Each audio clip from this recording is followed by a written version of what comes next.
Bridges America, सितारों से आगे जहान और भी हैं। नाज़रीन, आपके लिए हम एक नया प्रोग्राम लेकर के आए हैं अमेरिका से, जो हिंदुस्तान और अमेरिका और दूसरे मुल्कों के बारे में न्यूज़, व्यूज़ और इंटरव्यूज़ बराह रास्त अमेरिका से पेश किए जाएंगे।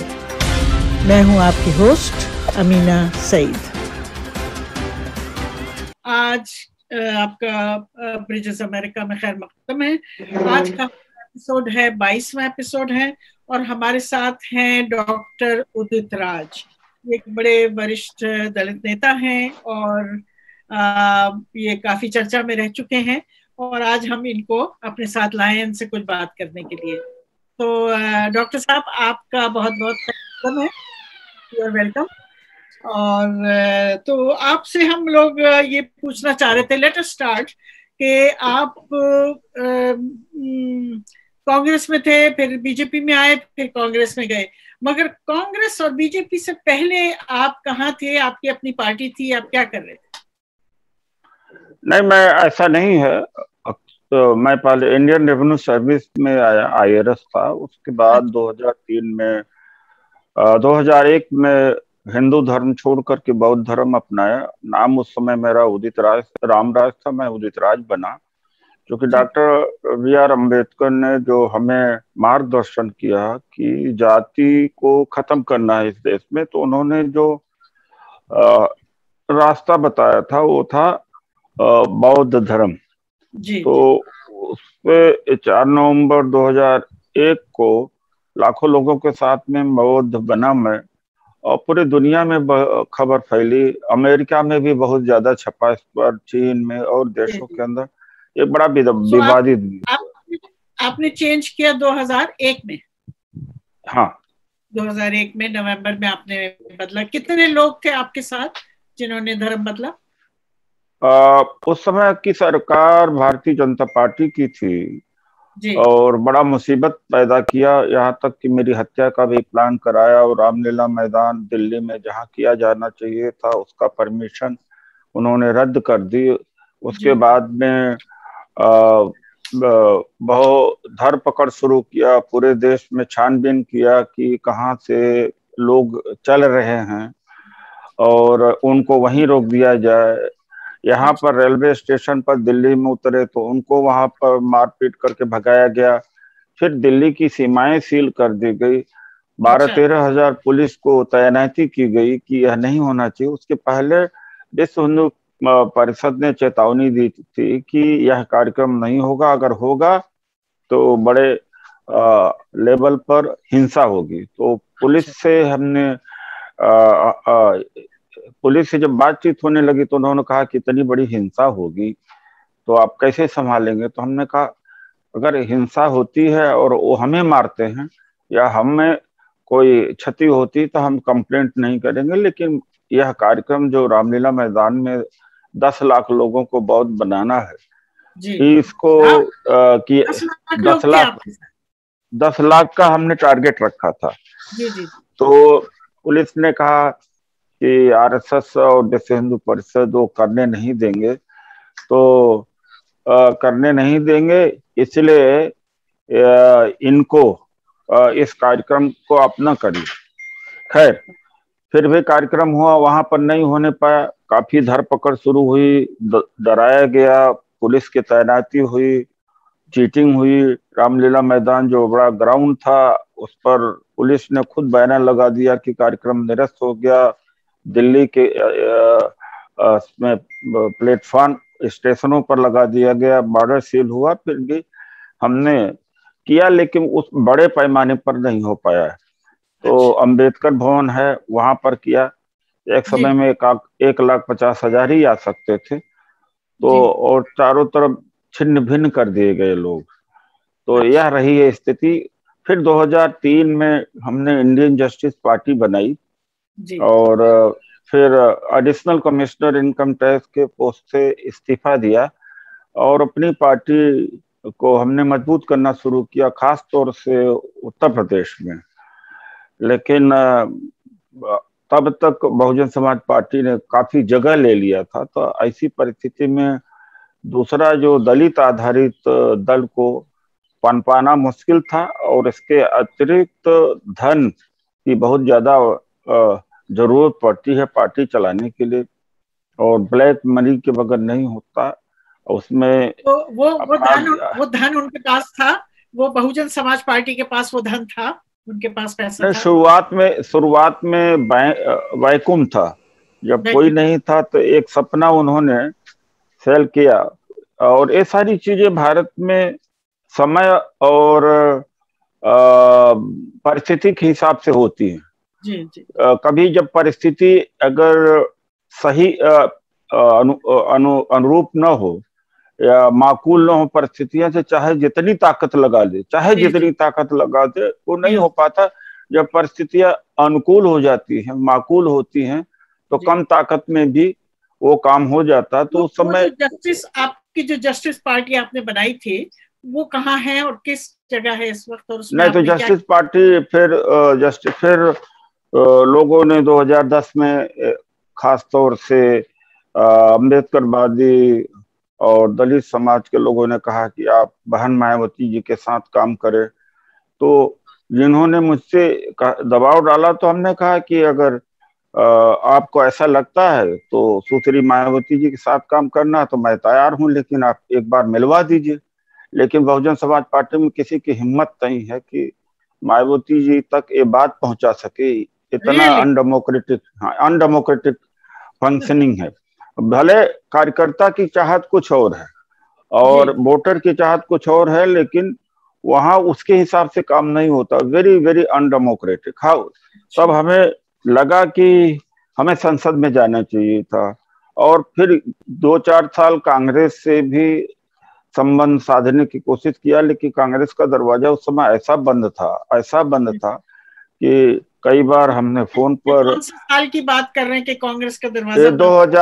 2009, 10, 11, 12, 13, 4-5 सालों तक बढ़ा। 10, 11, 12। तो कांग्रेस इंटरेस्टेड नहीं थी दलित में और माइनॉरिटी? नहीं, एक्सेसिबिलिटी की दिक्कत थी वहां पर। अच्छा। बड़ा मुश्किल था मिलना, और ऐसा तो हमें लगा कि क्या किया जा सकता है। तो भारतीय जनता पार्टी ने बिना बायोडाटा लिए या हमारे घर पर चल करके आए, और उन्होंने कहा कि चुनाव लड़ने का, तो चुनाव लड़ा, वो संसद में पहुंचा। अच्छा, संसद में जब पहुंचा और चुनाव लड़ा, वो जीता, तो एक एहसान उनके ऊपर, एहसान उनका नहीं था। तो हमने पूरे देश से समर्थन मांगा दलितों का कि बीजेपी को समर्थन दो। कौन सी कॉन्स्टिट्यूएंसी से लड़ा था आपने? दिल्ली की नॉर्थ वेस्ट कॉन्स्टिट्यूशन। दिल्ली के नॉर्थ वेस्ट से, ठीक है। तो वहां से आप जीत गए? हाँ, जीत गए, वहां से आप जीते। ओके, ठीक है। अच्छा, तो उसके बाद आप जीत के बीजेपी को ज्वाइन करके फिर आप एक सांसद बन गए, पार्लियामेंट पहुंच गए। उसके बाद क्या हुआ? मतलब क्या प्रॉब्लम हुई कि आपको फिर? नहीं, लगातार प्रॉब्लम तो पहले से थी। जो उन्होंने वायदा किया था पर्टिकुलरली निजी क्षेत्र में आरक्षण का, उससे वो मुकर गए। और हमने इनको देखा कि इन्होंने शिक्षा में सारा जगह आरएसएस को भरना शुरू कर दिया और निजीकरण शुरू कर दिया। मैं जरा रिपीट कर दूं, आपने जो बात की बड़ी इंपॉर्टेंट है कि प्राइवेट सेक्टर में जो आरक्षण था, रिजर्वेशन थी, उससे वो मुकर गए कि नहीं, हम नहीं करेंगे। नहीं, प्राइवेट सेक्टर में रिजर्वेशन या भागीदारी का उन्होंने वायदा किया था, और बिल्कुल निपट गए, मुकर गए। फिर उसके बावजूद में ये बड़ा इम्पोर्टेंट पॉइंट है। बड़े लेवल पर फिर इन्होंने प्राइवेटाइजेशन शुरू किया, ताकि अकलियत है, दलित है, पिछड़े हैं, वो शासन प्रशासन में यानी जो हुकूमत है उसमें न जा सके, तो रोकने का। और इसके अतिरिक्त भी उनका एक ये उनका प्री प्लान था कि निजीकरण करना है, प्राइवेटाइजेशन करना है, और उसमें प्राइवेटाइजेशन में जो पिछड़ी जातियां हैं और जो अकलियत हैं, माइनॉरिटीज हैं, उनको नहीं लाना है। ये उनका प्री प्लान। नहीं, वो जब किसी इसका निजीकरण हो जाएगा तो ब्राह्मण क्षत्रिय वैश्य के हाथ में पहुंच जाएगा सब। ठीक है, तब तो कोई मतलब ही नहीं होता कि दलित को कुछ मिले, पिछड़ों को कुछ मिले, क्योंकि इस देश में जाति के आधार पर जॉब भी मिलता है। जो HR डिपार्टमेंट होगा या मालिक होगा, उसका इशारा हो जाता है कि किसको देना है। तो एक तरह से यहाँ का कारपोरेट हाउस भी जातिवादी है। जैसे एग्जाम्पल के तौर पर कि इस देश के कारपोरेट हाउसेस पॉलिटिकल पार्टी के लिए फंड पूल करती हैं और फिर वो पार्टी को देती है। कभी भी दलित और पिछड़ा और मुस्लिम आधारित पार्टी को डोनेशन नहीं देते, और सारा का सारा डोनेशन उन्हीं को देते हैं जो अपर कास्ट की लीडरशिप में बनी है। तो यहाँ हाँ, इसीलिए हाँ, तो यहाँ पूंजी का भी जाती है, यहाँ व्यापार का भी जाती है, तिजारत का भी जाती है। तो इतना जातिवादी समाज है। आपने देखा होगा सैन फ्रांसिस्को में या अमेरिका के तमाम स्थानों पर जहां पर अपर कास्ट हिंदू सीनियर है, वहाँ सिरू का सिरोटाई OBC जो भारत के हैं उनको डिस्क्रिमिनेट करते हैं, उनके अंडर में काम नहीं करना चाहते। जान जा सकती है, जहान छूट सकता है, लेकिन जाति अमर है। जान जा सकती है, जाति न जाए, जान जाए जाति न जाए। अच्छा, आपसे एक बात मैं वो मतलब एक फिलोसॉफिकल लेवल पे एक बात पूछना चाह रही हूँ। आपने धर्म चेंज किया और आप मतलब ये बुद्धिस्ट बने। जो दलित हैं वो आमतौर पे बुद्धिस्ट बनते हैं, क्रिश्चियन बनते हैं या मुस्लिम बनते हैं। कुछ आपके पास कुछ परसेंटेज होगी कि कितने लोग क्रिश्चियन बनते हैं, कितने लोग मुस्लिम बनते हैं, और उनको इस धर्मांतरण चेंज से, कन्वर्शन से फायदा है? देखिए, अभी दो का ट्रेंड ज्यादा है। सबसे नंबर 1 पर बौद्ध बनने का ट्रेंड है जी। और उसके बाद में ईसाई बनते, क्रिश्चियन बनते हैं। अच्छा। इस्लाम बनने का तो काफी दिनों से सुना नहीं है, बहुत कम है। खत्म हो, हाँ, खत्म हुआ है। और आज की हालत यह है कि लव जिहाद के नाम पर मार डालेंगे। नहीं, और 3 दिन पहले की एक घटना है, एक उत्तर प्रदेश के लड़का लड़की मध्य प्रदेश में भाग करके आ रहे थे, यानी एक दोनों लव में थे, और केवल एक अफवाह उड़ा दी गई कि लड़का मुसलमान है। तो इस तरह से जानवर को मारने लगे और पुलिस को कहना पड़ा कि नहीं नहीं, ये मुसलमान नहीं है, वरना मार दिया जाता पुलिस के सामने। तो परिस्थिति है। तो डर भय तो यहाँ पर बहुत है। तो यह भी एक परिस्थिति है। लेकिन जो बौद्ध बने हैं वो जाति नहीं छोड़ पाए, और जात के अंदर वो भी है। जबकि डॉक्टर अंबेडकर का जो विजन था भारत का कि जाति को खत्म करना है, वो खत्म नहीं हो पाया। तो इसका मतलब वेरी इंपॉर्टेंट पॉइंट आपने कहा है कि जो बौद्ध बने हैं वो अपनी जाति छोड़ नहीं पाए। जरा कुछ उसके बारे में थोड़ा सा 1-2 मिनट के लिए बताएंगे? देखिए, ऐसा है, वाल्मीकि है, धोबी है, खटिक है, पासी है, चमार है, जाटव है या बेरवा है, माला मादिगा है, तो अपने जात में ही शादी करेंगे, अपने जात में ही उनका उठना बैठना है। तो क्रिश्चियन होने से क्या, क्रिश्चियन होने से वो निकल पाए हैं? क्रिश्चियन होने से काफी कुछ कम से कम इकोनॉमिकली, एजुकेशनली एम्पावर्ड हो गए। अच्छा, और मुसलमान एजुकेशनली एम्पावर, अच्छा, एजुकेशनली वो एम्पावर हो गए।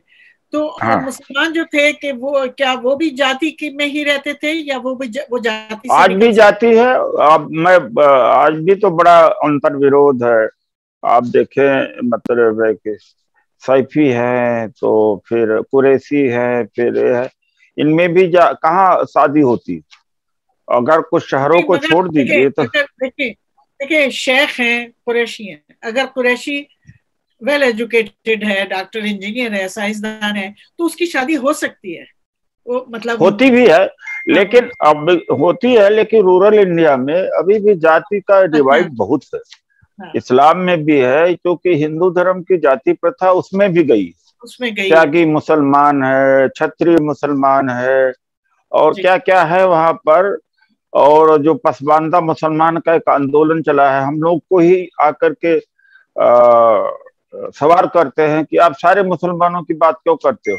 ये जो हाँ, ये जो अशराफ है और ये लोग अर्जाल को या कहा पसमानदा का, इनको तो उसी तरीके से इनके साथ पेश आते हैं जिस तरह से तथाकथित सवर्ण दलितों के साथ में तमाम शिकायतें आती हैं, तमाम आवाजें वहां भी हैं। तो यहाँ का जातिवाद इस्लाम जो है ना बड़ी अट्रैक्टिव चीज है। जातिवाद जो है वो बड़ी एक लानत एक ऐसी है कि जो हर मजहब में पहुंच गई है, बड़ी अट्रैक्टिव है, वो लोगों को अट्रैक्ट करती है, खास तौर पे जो अपने आप को ऊंची जाति का अट्रैक्टिव तो नहीं है, मुझे तो लगता है एक मेंटल डिसऑर्डर है।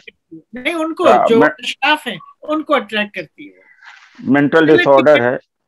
चलिए ठीक है, अब आप कांग्रेस में आ गए हैं, उसका क्या रीजन है? आपको क्या कांग्रेस में कुछ बेहतर दिखाई दे रहा है फ्यूचर? नहीं, दो चीजें हैं। कांग्रेस ने जिस तरह से डेमोक्रेसी की जड़ें मजबूत करी, और मैं नेहरू जी को बहुत सबसे ज्यादा इस क्रेडिट देना चाहूंगा। भले आज नेहरू जी को डिस्क्रेडिट देने की कोशिश करें, लेकिन after partition he is the greatest man. जिस तरह से उन्होंने इंस्टीट्यूशंस को डेवलप किया और गवर्नमेंट को इंस्टीट्यूशंस को प्रमोट किया, एजुकेशन को प्रमोट किया, सोशलिस्टिक मॉडल इकोनॉमी उन्होंने इस्टेब्लिश किया, तो इसका लाभ बहुत लोगों को मिला।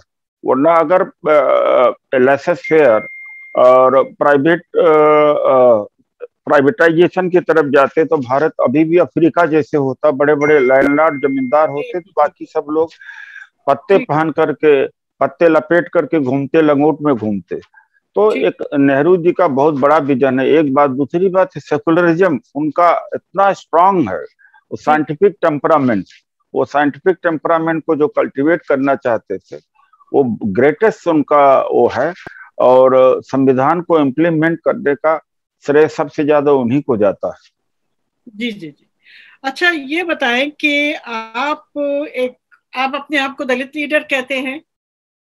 मैं भले दलित लीडर ना कहूं, मैं महिलाओं के लिए बराबर करता हूं, महिलाओं के लिए उतना ही लड़ता हूं जितना दलितों के। लेकिन मीडिया दलित लीडर कहे कि मुस्लिम लीडर कहे कि पिछड़ा लीडर कहे, लेकिन सवर्ण को ठाकुर लीडर और ब्राह्मण लीडर नहीं कहेगी। क्या कह सकते हैं, हमारे हाथ में नहीं। अच्छा, चलिए ये बताइए कि आपके लिए आइडियल सिचुएशन क्या है एक दलित लीडर होने के नाते? 3 चीजें आप बताइए कि आप चाहेंगे कि हिंदुस्तान में लागू हो। इन योर ओपिनियन, आपकी विजन में 3 ऐसी चीजें जो दलितों को उनको इस पार से उस पार ले जाएंगे। मैं चाहता हूं कि समान शिक्षा हो। सारी मेरी प्रायोरिटी शिक्षा, चाहे वो कुछ न दे, चाहे कुछ न दिया जाए, चाहे रिजर्वेशन समाप्त कर दें, या जो सरकार के और लाभ है उसको रोक दिया जाए, लेकिन समान शिक्षा दे दे, तो भारत अमेरिका और चीन हो सकता है। मैं सबके लिए कहूंगा, ठीक है, मेरी प्रायोरिटी वो होगी। ठीक है, तो और 2 और समान शिक्षा, और आप क्या चाहेंगे कि आपके विजन में, आप एक दलित लीडर होने के नाते आप क्या चाहेंगे, क्या देखना चाहेंगे हिंदुस्तान? जाति तोड़ना, समान शिक्षा और जाति, 2 बड़ी हमारी प्रायोरिटी। ठीक है, ठीक, चले 2 ही पर हम इत्तेफाक। और तीसरा, मैं चाहता हूं कि औरतों को आजादी नहीं देंगे तो चाहे जितना उनको तालीम दे दिया जाए, शिक्षित कर दिया जाए, तो चरित्र और प्यूरिटन की जो गठरी है उनके सिर पर रहेगी, और उनका क्षमता का उपयोग उत्पादन में, शिक्षा में, हेल्थ में नहीं हो पाएगा तो देश की अर्थव्यवस्था या विकास नहीं हो पाएगा। तो I stand for women freedom and choice. Okay, तो आपकी ये 3 विशेष हैं, दैट इज गुड। चले एक बात बताएं कि इस वक्त हिंदुस्तान में 2, 3, 4 बड़े दलित लीडर्स हैं। आप हैं, वामन मेश्राम हैं, फिर एक भानु प्रताप सिंह हैं जिन्होंने अपनी कोई पार्टी शुरू की है। तो आप लोग मिल के क्यों नहीं काम करते? आपको लगता है कि वो बीमारी लग गई जो मुसलमानों के है, वो भी साथ मिल के काम नहीं करते, सब अलग अलग हैं? नहीं, हमारा भी उससे बड़ी ज्यादा बीमारी है, क्योंकि जातियों में सब बटे हुए हैं। कहने का बहुजन समाज पार्टी है, और बहुजन समाज पार्टी ने 10-12 साल मेरे खिलाफ में जाति का ही जहर फैलाया है। अच्छा। और दूसरी बात है कि हाँ, ये ऊपर से लगता है सब दलित हैं, अंदर से क्या होता है कि सब एक दूसरे के बारे में इंक्वायरी करते रहते हैं। अगर नहीं जानते हैं कि कौन से उपजाति का है, शादी विवाह नहीं है। अगर जाटो और चमार मेजोरिटी में उत्तर प्रदेश में न होते या अच्छी संख्या में न होते तो मायावती अब तक की इतिहास हो जाती। और दूसरी बात है कि भाषण से परिस्थितियां नहीं बदलती, ब्राह्मणों को गाली देने से परिस्थितियां नहीं बदलती। मैदान में आना चाहिए। मैदान में हम मैदान में हैं, बाकी लोग मैदान में हो, उनकी संगठन हो, ऑर्गेनाइजेशन हो, और यहाँ जंतर मंतर के स्ट्रीट पर, देश के सड़कों पर होना चाहिए, तब तो बात होती है। अब केवल बंद कमरे में अच्छी अच्छी गालियां देना ब्राह्मणों को कि यूरोसिया से आए, ये मूल निवासी, इन्हें भगा दिया जाएगा। अब तो हम ही को भगा दिया है इन्होंने। जब से भारतीय जनता पार्टी आई है तो हम ही लोगों को मार्जिन में कर दिया है। पहले जो कोई 2-4 वाइस चांसलर होते थे, आज 54 यूनिवर्सिटी में एक वाइस चांसलर दलित नहीं है। सेक्रेटरी गवर्नमेंट ऑफ इंडिया, या यूं कहा जाए सारी नौकरी चली जा रही है। और इसके अलावा भी जो संस्थाओं में रिप्रेजेंटेशन हुआ करता था, खत्म हुआ हो। तो भागीदारी की लड़ाई और संसाधन की लड़ाई नहीं लड़ेंगे तो सस्टेन नहीं कर पाएंगे। जो भूखा आदमी है और जो साधनहीन व्यक्ति है, उसको सिद्धांत समझ में नहीं आता, वो लड़ाई नहीं लड़ सकता। उदाहरण के लिए कि किसान पश्चिम उत्तर प्रदेश के, हरियाणा के, पंजाब के या राजस्थान के हिस्सा के ही क्यों लड़ रहे हैं?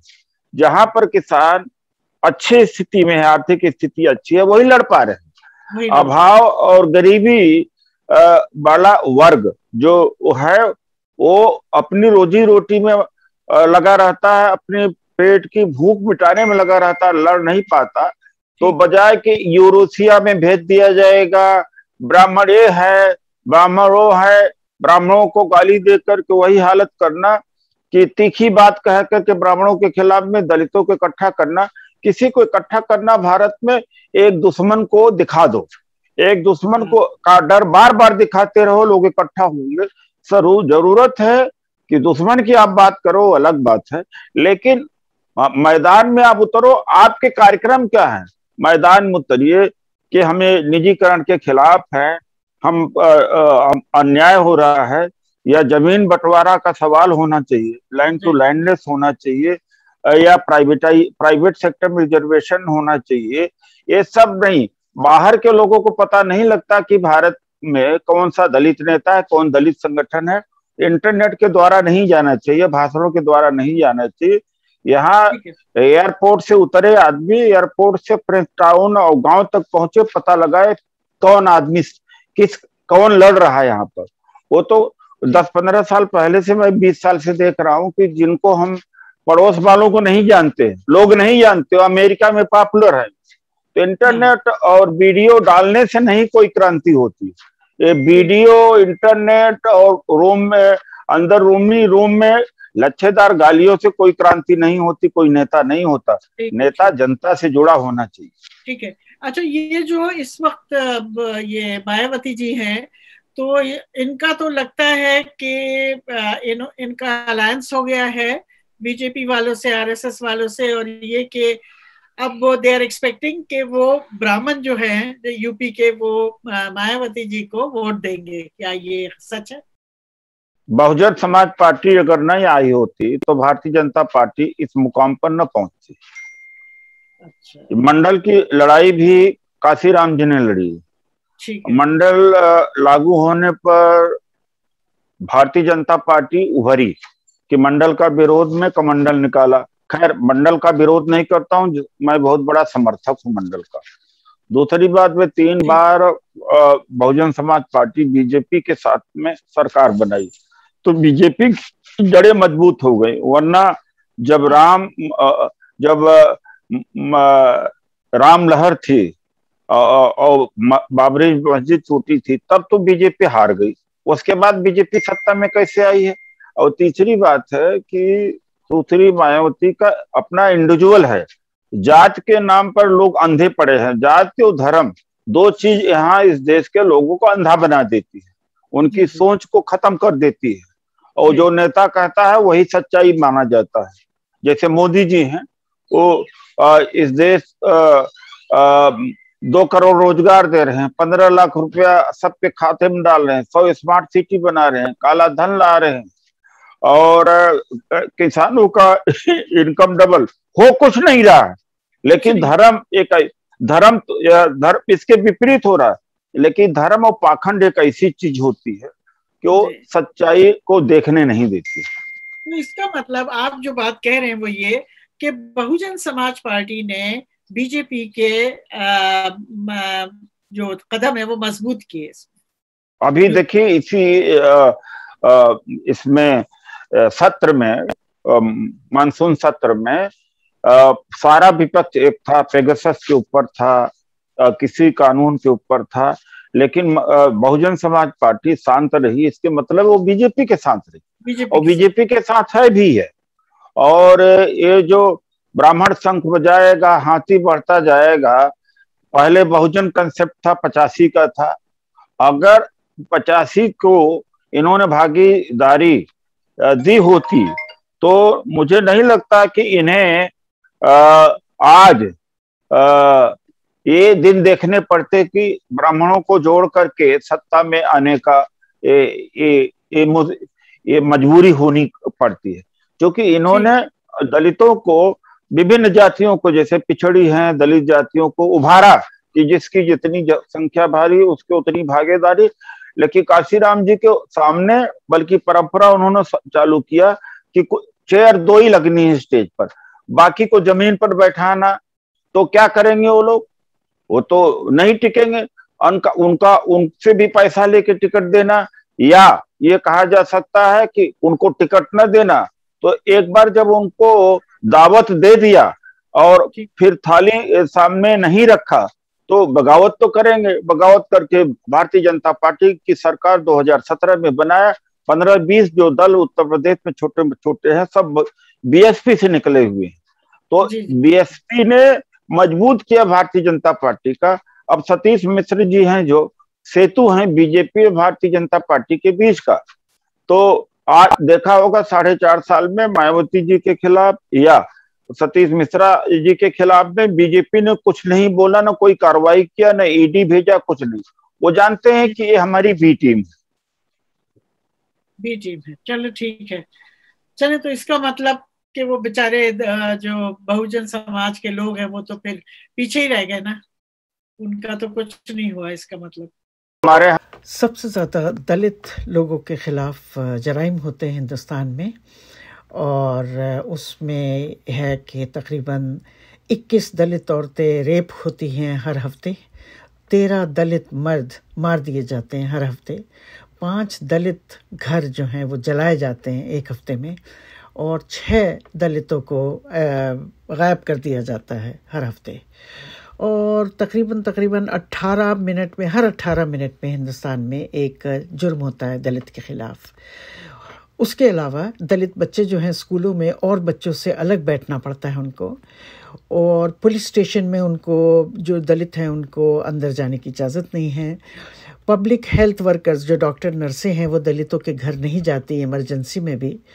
आधे से ज़्यादा दलित विलेज जो गांव गोट हैं वहाँ पर पीने का पानी नहीं है, और दलित और जो दूसरे लोग हैं जो उनसे ज़रा ऊंची जात के लोग हैं वो बैठ के खाना नहीं खा सकते, तकरीबन 70% गांव गोट में। और इतने ही परसेंट, कोई 70% दलित औरत है जो पढ़ी लिखी नहीं है।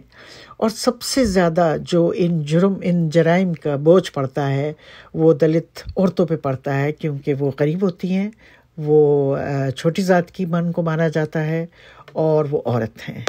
और हज़ारों लड़कियां जो हैं जो बालिग होने से पहले उनको प्रोस्टिट्यूशन में आ जाती हैं वो गुर्बत की वजह से। नाज़रीन, आपको हमारा प्रोग्राम अगर पसंद आया हो तो उसको लाइक करें, शेयर करें, सब्सक्राइब करें और कमेंट करें। शुक्रिया।